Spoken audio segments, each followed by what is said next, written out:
Good morning. Welcome to the market forecast. It is September the 29th. Hoagland with you for trusting me with your time. Good morning, everybody. Lots of folks already saying good morning. It is again a fine Tuesday morning here, September the 29th. It's hard to believe that the third quarter is almost over. As always, we're going to look at these markets in context, consistent context through the lens of risk management. As far as economic numbers due out this morning, we've had a few small ones already out this morning.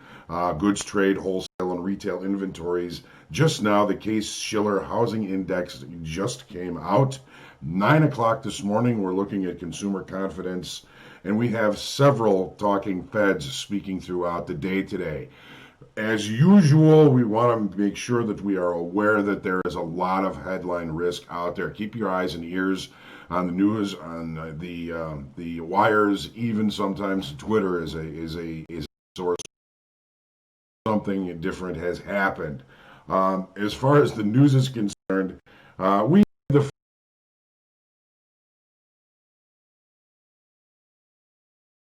presidential debates this evening, 9 o'clock, I guess, Eastern Time, 8 o'clock Central.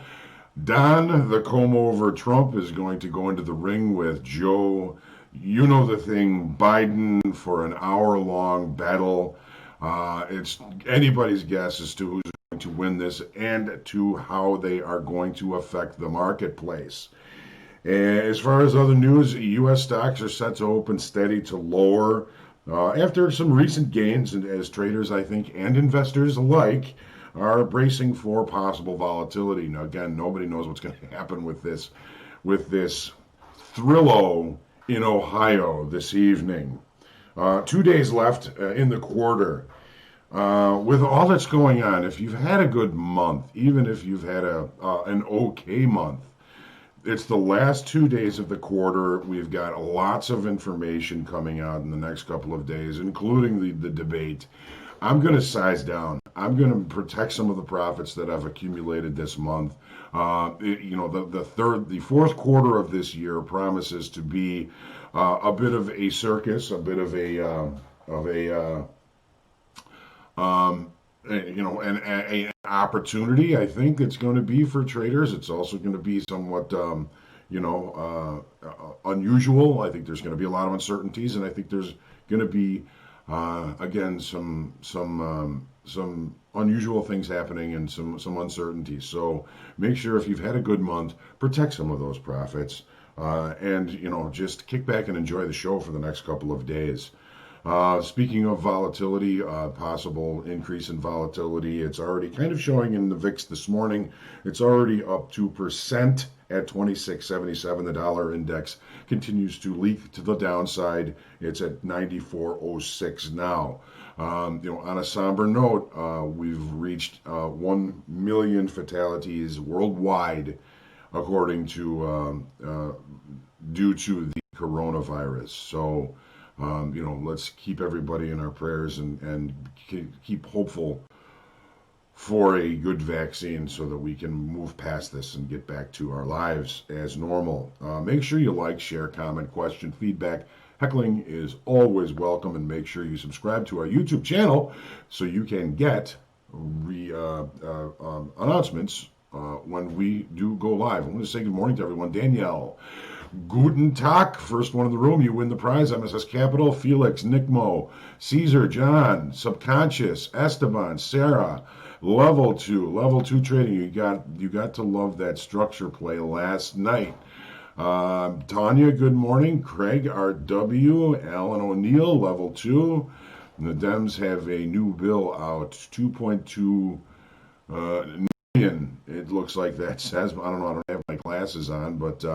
Hello, Rob T. Good morning, Vast West, Level 2. I would watch if they give them sticks, even the little ones, pencils. One of them may use it to draw. I know you're joking. We all know you're joking. It's going to be an interesting debate. Good morning, Doyle. Good Moyle Doyle. Sometimes it's hard to get the mouth talking so early. I'm going to pop in here and give the URL to the group coaching that's on Wednesday, tomorrow, 1 o'clock Central Time. Feel free to join me if you have any questions about any of the platforms or any trading that we can't get to in the market forecast or even in the market recap. I've got stable charts this morning. I believe I have maybe exorcised the gremlin. Let's see if we can get through this. Let's take a look at the charts. Looking forward to seeing what we've got for us this morning. All right, crude. Energy still seems to be building in our crude market just by looking at the shrinking range that we've got going on. We've tested up to the high, to this trend line up here. We have not tested down to this trend line in a while. But yesterday on this up move and a test of that trend line, we added 7,000 in open interest on a little bit higher volume. To me, that's encouraging for a potential move back to the upside. Of course, we're seeing an opportunity in the opposite direction, perhaps an opportunity to buy weakness in this market. But again, just opening up, we're going to see how this market looks on the 30-minute in just a second.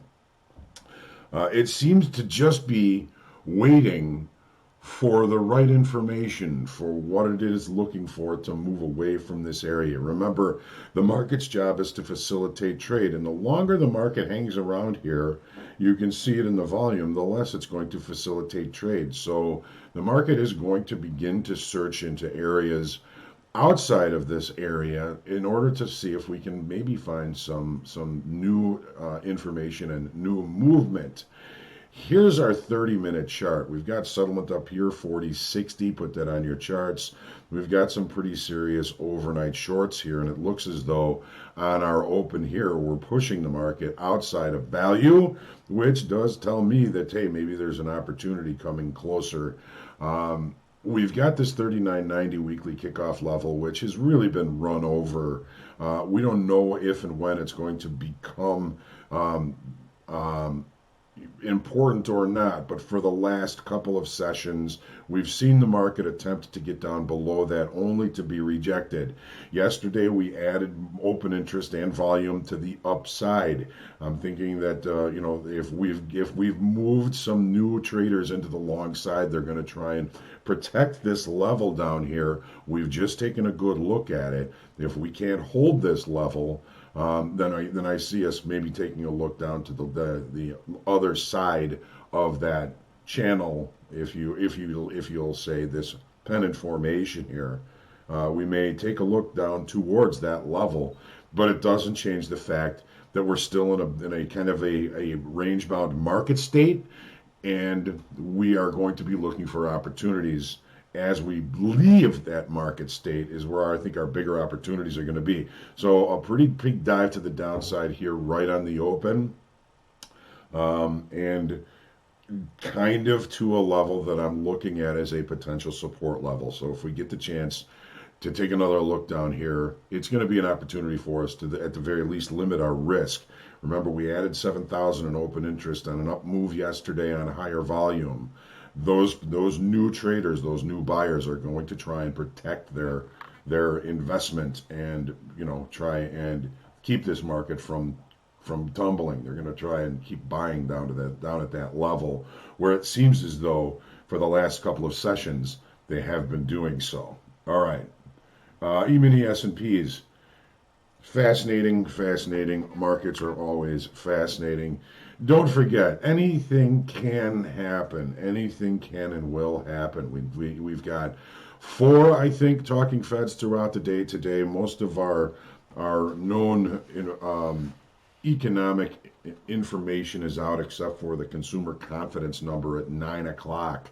Keep your eyes open for that. Volume and open interest kind of fail us yesterday on an up day. It's almost as though this market is setting up a bear flag. So we've been moving lower, bear flag, moving lower. Boy, this would be a big move for a bear flag. Bear flags are usually smaller ranges in the opposite direction. But we didn't bring in some decent volume in the futures yesterday. We lost 7,500 in open interest. So instead of bringing new buyers into the marketplace, it looks as though we still had some shorts trapped down below that bailed out of that. Now we're holding above weekly kickoff high, which is 33.20, which I'm going to be looking at as a very important level as the week goes on to be able to hold above it. If we cannot hold above that level, then I'm going to be kind of calling this a bear flag and be looking for a continuation to the downside. Again, anything can happen. I'm waiting to see, especially if we head in that direction, how this market responds down at 33.20, that weekly kickoff high. 33.80 is an important level that a lot of folks have been kind of watching. It's still on here, kind of grayed out. That's a potential upside target. Take a look at the 30-minute chart. What are we looking at? We're looking at a market that has basically, for the better part of the night, we've pushed higher. We've put our recent high in the overnight session. That tends not to hold, but we are back in range and back in value, which tells me I really want to try and stay patient because better trade locations are likely to come after the open. So I'll be watching our overnight low because it lines up nicely with value low. 33.20, of course, is the big number that I'll certainly be watching if given the opportunity to see the market at that level. But again, it's going to be tricky today because we've got the market basically just kind of accepting value from yesterday. Yesterday was Monday. This is all the value we have for the week. All the rest of the value is lower in recent activity. So again, try and stay patient. Try and look for opportunities to perhaps buy weakness in this market today. And we'll see in here, does the POC near the top or near the bottom of value tell us anything about selling or buying? Well, point of control as it moves throughout the day and as it moves over time is basically showing us where the fairest price of the day is. Okay? So if the point of control is high in the value area, it's telling us that buyers still may be in control and you may be looking for a continuation to bring value higher. It's a very contextual thing, Nichols, but there can be connotations to it. Here we've got value area right in the middle of, we've got point of control right in the middle of value area. So we're seeing a relatively even bell curve here. That's also going to be saying this market may be more likely to move in another direction here relatively soon. One of the things that I'm noticing this morning about the S&Ps. I haven't really looked at, I looked at the NASDAQ, I haven't really looked at the Dow, but when you look at the dome is extremely thin pre-open this morning. The dome looks about the same as what the euro looks like now. The number of contracts or bids and offers, there's only one or two that are even in triple digits. I realize it's before the open, but I think that there's going to be some low volume today. I think there may be some volatility because of the lack of liquidity that I'm seeing in the dome right now. Just take a look at that. Notice that if you can. Usually the S&Ps, there's at least 100 on every bid and offer. Today, it's really looking a little bit thin. So stay patient. Make the market come to a level that you can manage your risk. Look for the cheap trades. NASDAQ, a little bit different than the S&Ps. This doesn't look as much like a bear flag. This looks like as a more of a ranging type of activity. We've seen a little bit low volume on that move up yesterday. I don't know where this came from, but it says initially that we lost 35,000 in open interest in the NASDAQ yesterday. If that was all shorts just covering, boy, we had a lot of shorts in this market. And Friday and yesterday we had a pretty decent move to the upside. So it would suffice to say that if we got too short in a hold down here, price moved higher. It also puts us above weekly kickoff high.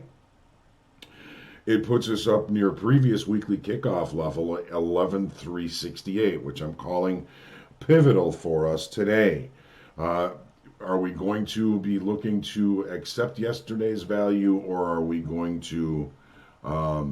are we going to be rejecting yesterday's value? Here's what we did yesterday. Here's that move to the upside that lost 35,000 in open interest.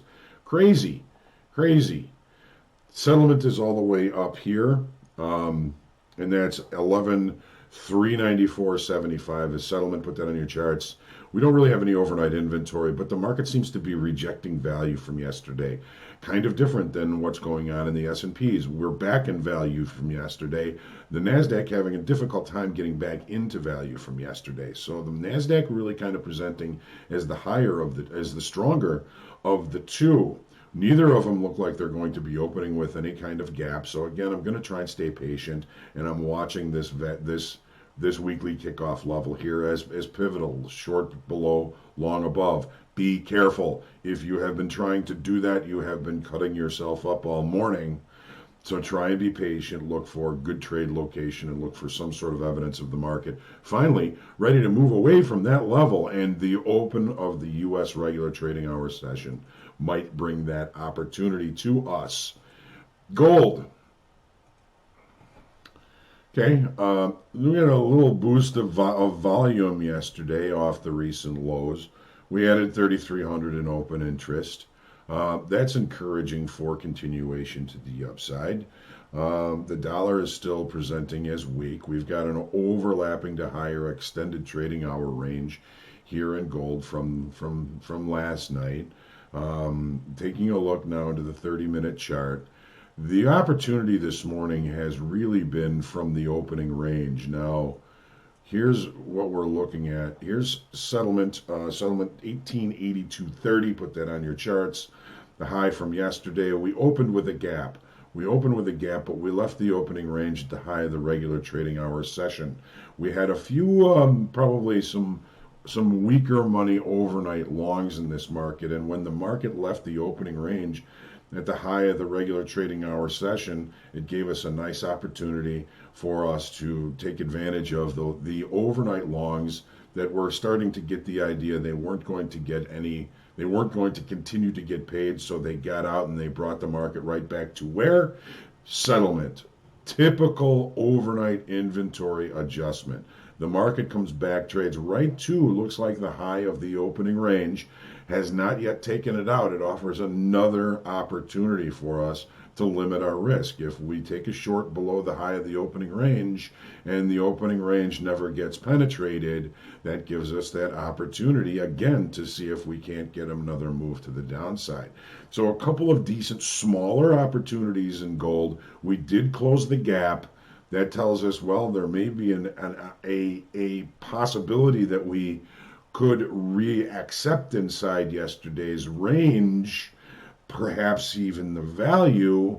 So we're going to try and stay patient. Or another thing that can happen is settlement and the high from yesterday can end up being supportive and bring buyers in to move the market higher. So I think our really important high target levels, rich target environments are the high of the opening range right now, and also basically settlement. If we reaccept inside of range from yesterday, I see the market continuing lower.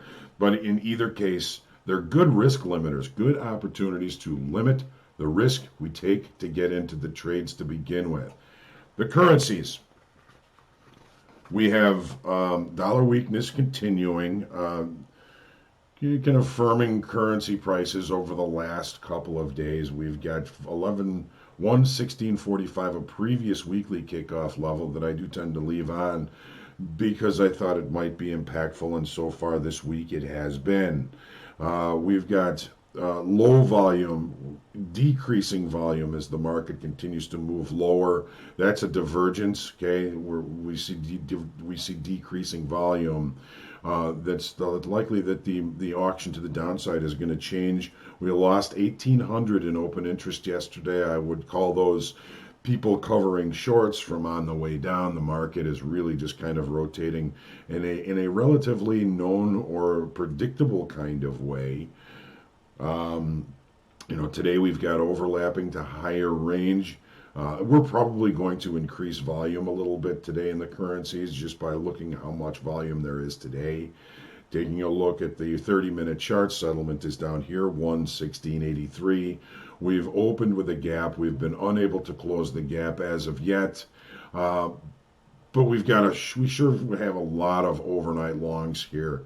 We're also looking at a couple of moving averages that are crossing over and changing direction here. So this is something that would kind of give me the opportunity to, number one, look for a cheap short and a possible structure level that says eventually all of these overnight longs are going to get the idea that they're not going to continue to get paid. So we may see a move back to close the gap or a move back all the way back down to settlement at some point. We don't know what's going to happen. All we know is that we have an opportunity and it's a cheap opportunity. And, some of the best trades I've taken simply because they were cheap opportunities. Taking a look now into our final market here, the Japanese yen continues to kind of rotate to the downside. It's volume falling off again, so we've got a bit of a volume divergence here. The dollar is showing weakness, but we're still in short time frame control here. Weekly kickoff levels pretty far away from the Japanese yen price right now. 4 days in balance. Take a look at the 30-minute chart. Open interest was moot yesterday. It said we added 100 in open interest, so no real interest coming into this market as of yesterday. Settlement up here, 94.86, and the market kind of opening in range outside and not really any gap to work with. Real lot of consolidation going on here. I'm looking at the low of our 4 day range as the low of, let's call this Friday's low, yesterday's low, our overnight low. Bit of a target-rich environment down here. If we're not going to continue lower, I see this market with some pretty not the greatest strength of overnight shorts here. But again, if the overnight shorts can't find continuation to the downside, eventually they bail, and they tend to bail back towards settlement. So Tuesday, hopefully some good information.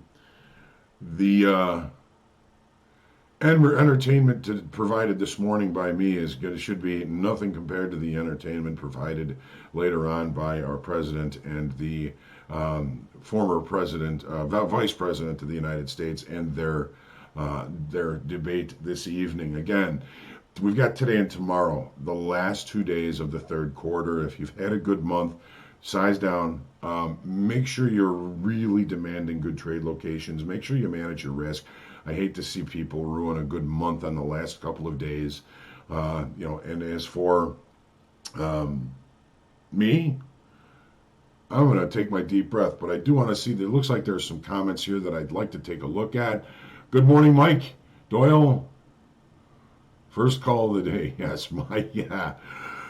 Yes, the mouth does not cooperate sometimes. Absolutely. Bain Codex, nice to see you. I haven't seen that name before. Welcome to the market forecast. When I'm done trading, I like to leave 3 to 5 micros run the end of the day because with a large stop, many times I come back to a nice profit.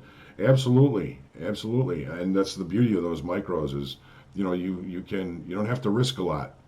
Doyle, I like that. May do that. Absolutely. Nick does the POC. We talked about that a little bit. Nick, if you wanted to talk about that more, sign up for the group coaching on Wednesday. Send me an email. Ask me some specific questions about that, and maybe we can get a little bit more into the context of how we can use that to our advantage. And again, that's tomorrow. You'll have my email. when you sign up, send me an email, remind me of that, ask specific questions, and let me prepare for it because I can find some context levels and some context ideas that might help you in the future with regards to watching Point of Control. Tanya saw that open interest. Yeah, it's nuts. Yep. That may open up some ridiculous range. Of course. What do you mean you say a settlement level? Craig, settlement is the closing price of any given market. I realize that the markets are open basically 23/7, but they still have to mark the market to a specific price in order to maintain settlement. I'm going to do. I'm going to show you here where you can find it, and I'm going to put that in the room here. I'm going to put this in the chat. That is where I find settlement. Now I'm going to go back to the charts here. You're going to see what it looks like. It's the daily bulletin. Okay, so if I'm looking, let's say, at equities, okay, I'm going to click on that. I want to make sure it's yesterday's date, right? Okay, so settlement is always the day before, and then I'm going to be able to find settlement. Here's the D's S&Ps. Here's settlement price, 33.46 even. Net change from yesterday. We're also going to be able to see volume and open interest. I tend to look at the bottom. I tend to look at the overall open interest when I'm looking at that.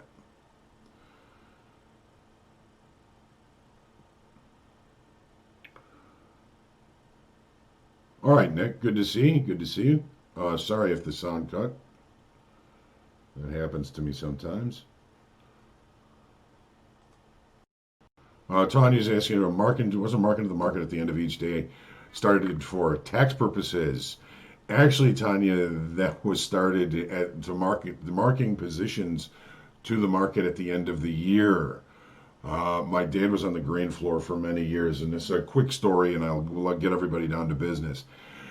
When the tax system wasn't quite as efficient as it was, guys on the trading floor, they if they made 2 million that year, they would put a spread on the last day of the year, which would use all of the margin that they had earned. Therefore, it looked as though they had made no money.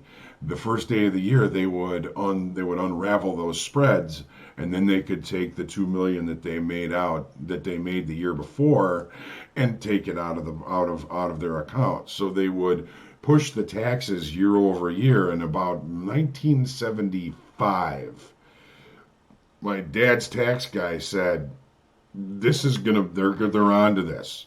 Make sure you get evened up because a lot of people are going to lose a lot when they figure this out."